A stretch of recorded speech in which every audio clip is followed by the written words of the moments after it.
Doctor साहब भाई ये रिपोर्ट है, आप देख के बताएं ना।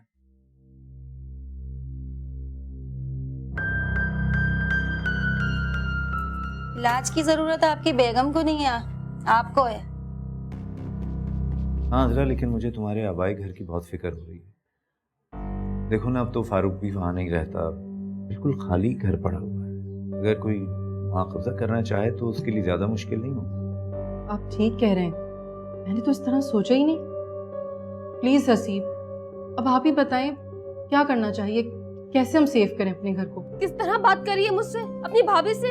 कितनी बदतमीज हो गई है। आप समझाए इसे कुछ?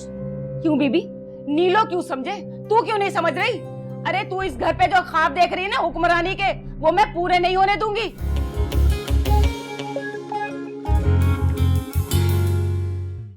General store, super general store, Yasir general manager होगा। अगर मैं सारी जिंदगी जनरल स्टोर में बैठता तो इतनी दौलत हाथ न लगती। वाह अल्लाह मियां, शुक्रिया। मानूर, तू न मिली तो क्या हुआ? तेरे तवज्जुह से पैसे आ गए, दौलत ही दौलत, जायकेदार नोट है।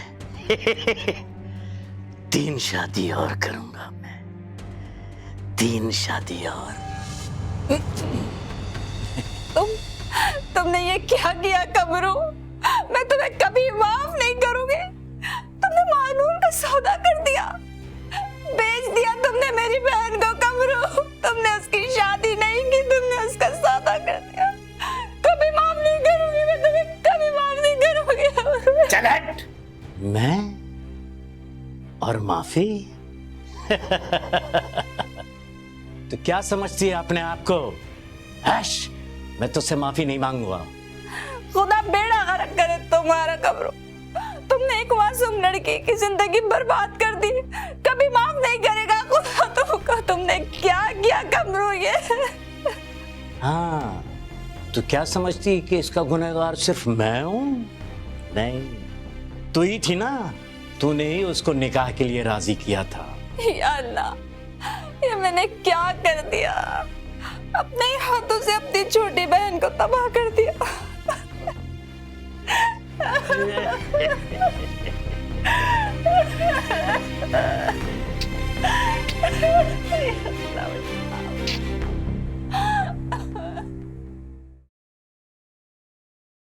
अदील, वो मैं चाह रही थी कि आप मुझे 1-2 दिन के लिए अम्मी की तरफ छोड़ देंगे। क्यों? अब मेरा मतलब, तुम्हें अचानक वहां जाने का क्यों ख्याल आ गया? एक्चुअली अम्मी और टिम्मी दोनों दुबई जा रहे हैं पापा के पास, तो मैंने सोचा उनकी तरफ रुक जाऊं। अच्छा, एकदम अचानक? तुमने पहले जिक्र नहीं किया इस बारे में? हाँ अदील, बस आज ही अम्मी ने बताया। अगर अदील आप नहीं चाहते तो मैं रुकूंगी नहीं, वहाँ पर मिल के आ जाऊंगी बस। नहीं नहीं तैयबा, मैं क्यों नहीं चाहूँगा, तुम बिल्कुल जाओ। वो आपका मेरे अलावा है ही कौन? नहीं, मेरा मतलब ये है कि मेरे एब्सेंस में आपका ख्याल कौन रखेगा फिर? तुम सुबह तैयार रहना, मैं तुम्हें ऑफिस जाता हुआ ले जाऊँगा, और तुम्हें जब वापस आना हो तो मुझे फ़ोन कर देना, मैं तुम्हें पिक कर लूँगा। ओके जी ठीक है। तैयबा, वैसे अम्मी ने खाना खा लिया था? हाँ, बल्कि 3 टाइम का खाना बाहर से ही आता है। कितनी अजीब बात है नादिर, जवान बेटियों के होते हुए भी घर में खाना ही नहीं बनता। मुझे तो बहुत अफसोस होता है, इस तरह पैसे उड़ाती हैं जैसे इनको किसी चीज का एहसास ही ना हो। छोड़ो, तुम एक काम करो, मुझे चाय पिला दोगी प्लीज? Thank you.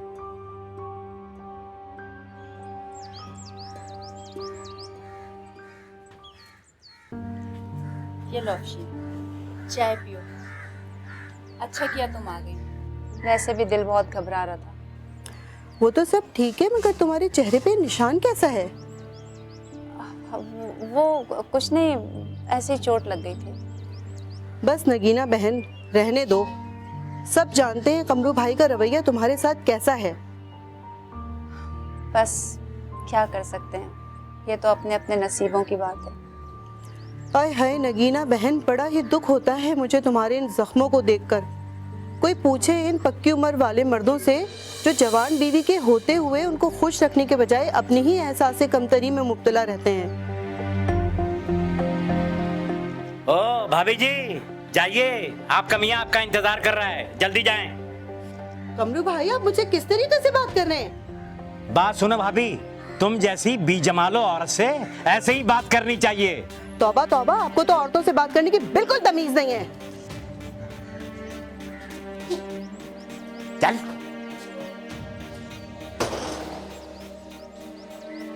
बात सुन, आज से मैं तुझे ताले में बंद करके रखूंगा।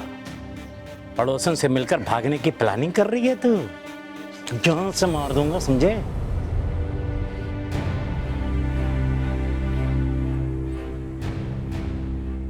अस्सलाम वालेकुम मम्मी। वालेकुम अस्सलाम। अच्छा हुआ आज तू आ गई, मुझे पता था अदील तुम्हें आज ही लेकर आएगा। बहुत खुश नसीब होती हैं वो माएँ जिन्हें अदील जैसा दामाद मिलता है। बस आंटी आपकी मोहब्बत है, आपने तो हैरान कर दिया। अम्मी तिम्मी कहाँ है? हाँ बेटा, अपने कमरे में पैकिंग कर रहा है। मैं मिल लूँ उससे? जाओ बैठो बेटा। अरे अम्मा, एक बात बोलूं, आपका बेटा बड़ा गुलाम फिर रहा है बीवी का।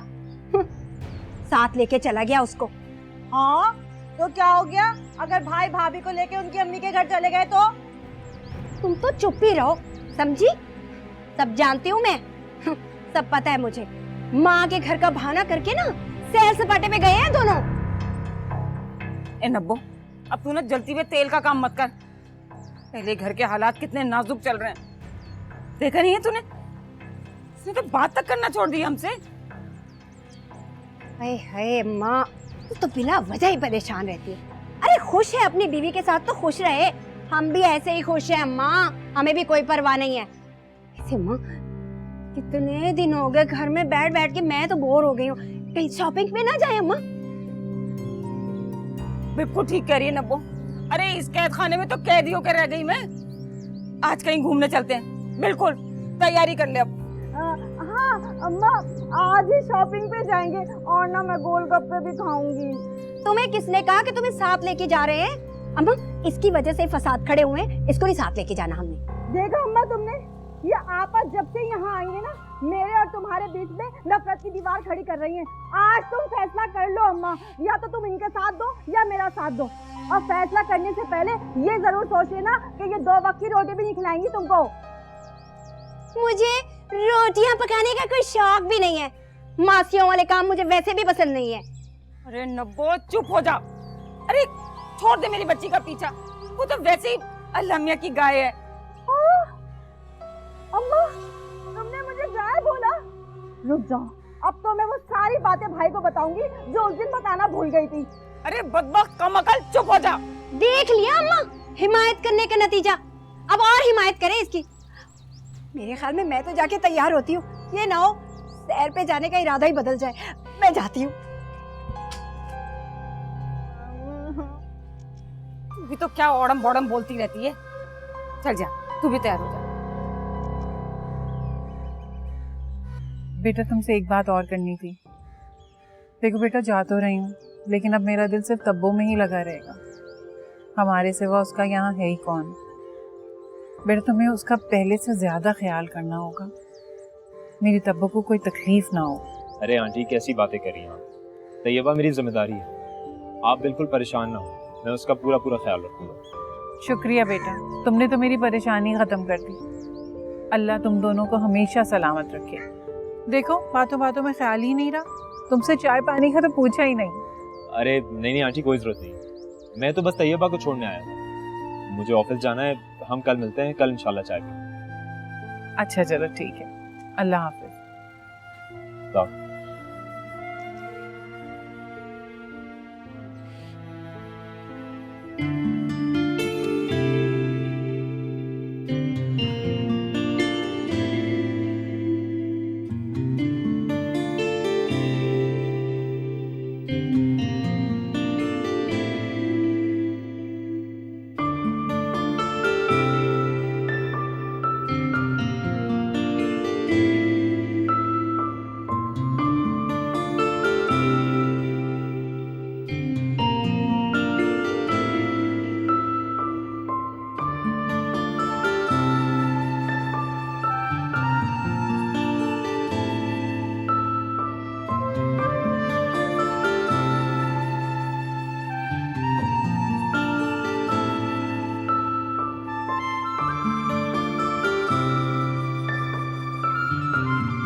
चुप हो जा।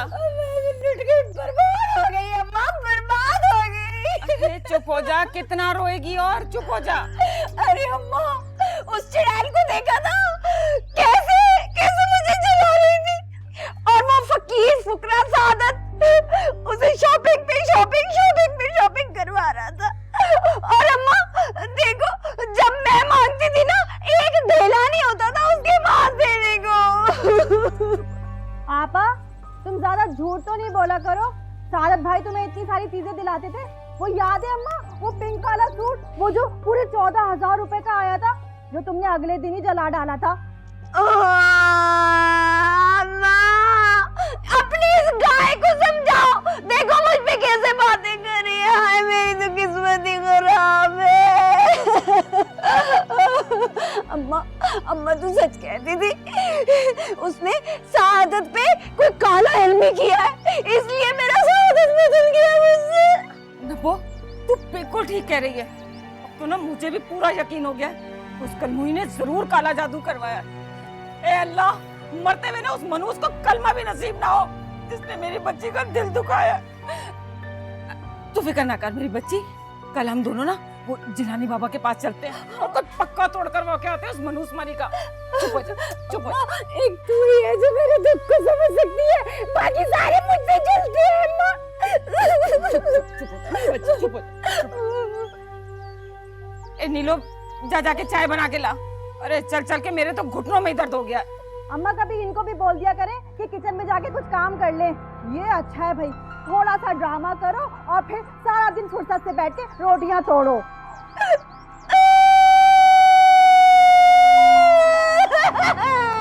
अम्मा देखो तो सही, देखो अभी से मेरी रोटियां भी खल रही है। मैं क्या करूं, मेरी तो किस्मत वाकई खराब है। अम्मा तो सही कहती है, उसने काला इल्मी किया है मेरे सादत में। हाय, वो चुड़ैल मरती क्यों नहीं है? अरे नब्बो, चुप हो जा खुदा के वास्ते। ए नीलो, तू जा।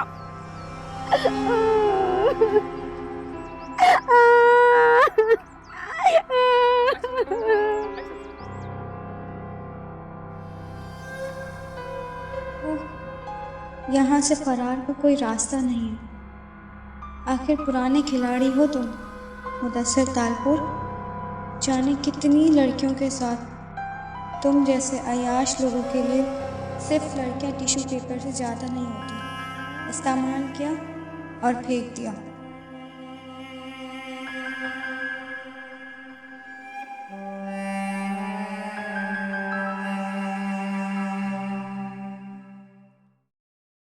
बीबी जी, आपको ऐसे देखकर बड़ी खुशी हुई।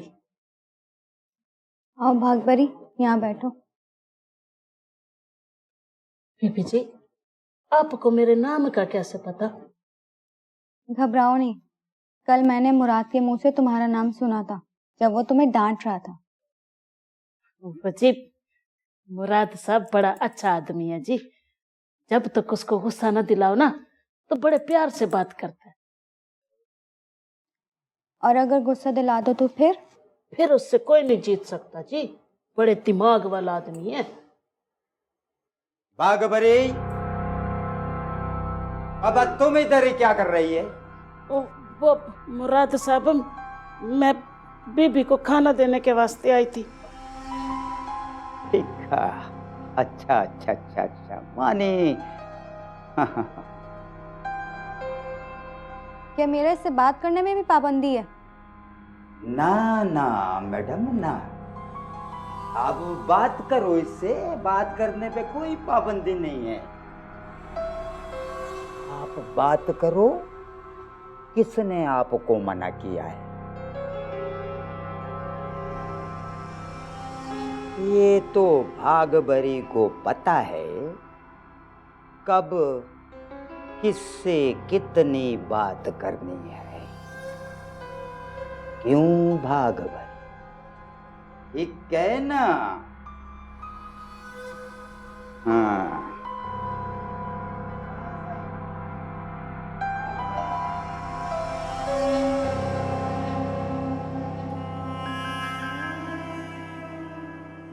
बटेरे का चमचा।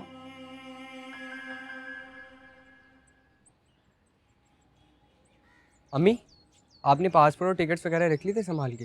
हाँ हाँ, सब रख लिए हैं। टिम्मी, तुम तो बहुत खुश हो ना, मुझे अकेला छोड़ के जा रहे हो। अरे तुम अकेली कब हो? वो जो ससुराल में इतना बड़ा रेवड़ है, उसका क्या? उन सब में मेरी अम्मी तो नहीं होगी। अच्छा, तो तुम्हें दुख सिर्फ अम्मी के जाने का है। मैं तो समझ रहा कि थोड़ा सा दुख मेरे जाने से भी होगा। बस करो टिम्मी, कम से कम अब तो नहीं तंग करो ना अपनी बहन। और तुम्हें सबसे ज्यादा तुम्हारी बहन ही याद आएगी। ये बात तो है अम्मी, सबसे ज्यादा यही याद आएगी। वहाँ मैं लड़ूंगा किससे? अच्छा बेटा, अदील अभी तक नहीं आया? अम्मी, मैंने फोन किया था, वो रास्ते में ही थे। देखो तब्बू, बहुत होशियारी के साथ रहना, और हाँ, घर का चक्कर जरूर लगाती रहना। वैसे तो सारी कीमती चीजें मैं लेकर ही जा रही हूँ, लेकिन फिर भी थोड़ा ख्याल रखना। जी अम्मी। और हाँ, फजूल के कामों में ध्यान मत लगाना, परहेज करना। यहाँ अम्मी नहीं होंगी जो तुम्हारी गलतियों पे पर्दा डाले। अम्मी, ये तो वाकई दादा बा बन गया। अच्छा, आप इसको लेके जा रही हैं। देखा, मैंने आपसे कहा था ना कि ये अंदर ही अंदर बहुत खुश है। देख लें अब आप। तुम्हारे जाने से तो मैं बहुत खुश हूँ, दुख तो मुझे अम्मी के जाने का हो रहा है। मजाक कर रहा हूँ मैं, दिल पे ना लो। अलीफ भाई आ गए मेरे ख्याल से।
बीबी जी, एक बात कहूँ, अक्लमंदी इसी में है कि इंसान को अपना नसीब समझ लेना चाहिए। नसीब, भाग भरी हर दुख का ताल्लुक नसीब से नहीं होता, बल्कि कुछ दुख इंसानों को इंसानों की वजह से मिलता है।